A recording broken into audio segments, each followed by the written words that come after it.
Hello, I'm Richard Hooper and this is SatTV Week. Now I'm pleased to be joined by Bob Hansen of Terrasat. Bob, thanks for joining us. Pleasure. Now you have a lot of experience in the satellite sector. What's your take on the changes that are taking place? Yeah, it's a really good question. There's been a number of, I think, really positive changes for the industry over the years with new satellite constellations coming online, new technologies. So it's an innovation way for the market to get kickstarted. And I've seen, the prices of bandwidth are coming down in general on regular geo satellites, which is helping customers buy more bandwidth to do more applications, which is good from a buck salesperson because they require higher power. So we're seeing a lot of requirements from low data up to higher speed data for airborne, aeronautical, maritime, government. Everything is just exploding for the use of bandwidth. So it's very good for that side. Now you mentioned maritime. Now with regard terminals for the maritime sector, the intelligent terminals, why is that an advantage? It's an advantage because there used to be 7 or 8 terminals on a cruise ship. Now, which companies like Cobham and Intellian are doing, are having a tri-band terminal built in. So now the intelligence is able to move a feed from C-band to KU band to KA, and then we supply the bucks, 3 different bands, so they can have all this bandwidth from one terminal. So it's very economical from the space standpoint on a cruise ship.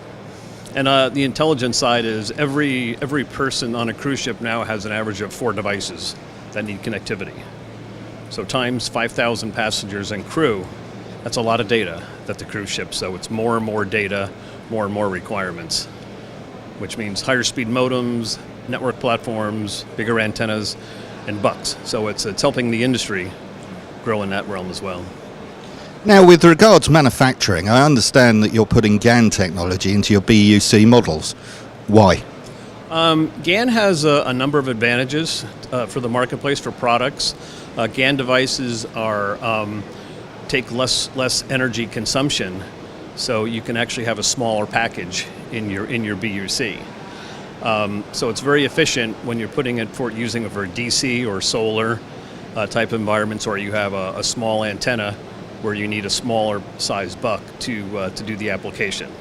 There is a couple disadvantages with GaN versus GAS traditional bucks, is they're not as linear, and so you have to have it's the right application. Multi-carrier is not the best fan for GaN technology because of the way the linear curve is for the GaN devices. But there's many advantages and disadvantages. So there's no replacement for GaN to GAS. It just depends on the application and the size of the product.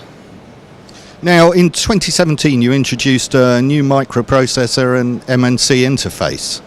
Explain a little bit about what that does and why you did it. Well, Terrasat's claim to fame initially was to make an intelligent buck, the iBuck.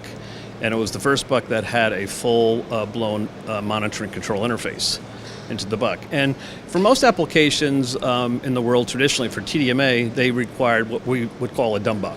It just turned on and turned off, and that was it. As you get into more military-type applications, air traffic control, maritime, oil and gas, or unmanned locations, you need a monitoring control that can talk to the modem, talk to the antenna, and have through just regular RJ45 MNC, you can now have connectivity into a full-blown MNC. So our new microprocessor allows for greater logging of information in the buck, so you can go through 30 days and have over 20,000 events, so you can see what's going on within the radome, the ambient temperature inside the buck, and it gives much better reporting for the operator to their customers. So looking forward, what does the future hold for Terrasat? What are your plans? Well, we see a lot of demand in KA with new constellations coming on board. KA is an accepted technology where KU was to C-band many years ago, so KA is coming on, and which means a whole new breed of antennas, bucks, which we're a big part of. And we see a lot of higher power applications. Again, with GaN technology, you can do very, very powerful bucks in a smaller packages, which may be replacing TWTs, TWTAs, and SSPAs. So it's an exciting time for the traditional buck manufacturers into the marketplace. Bob, thank you very much. My pleasure. Thank you. Appreciate your time.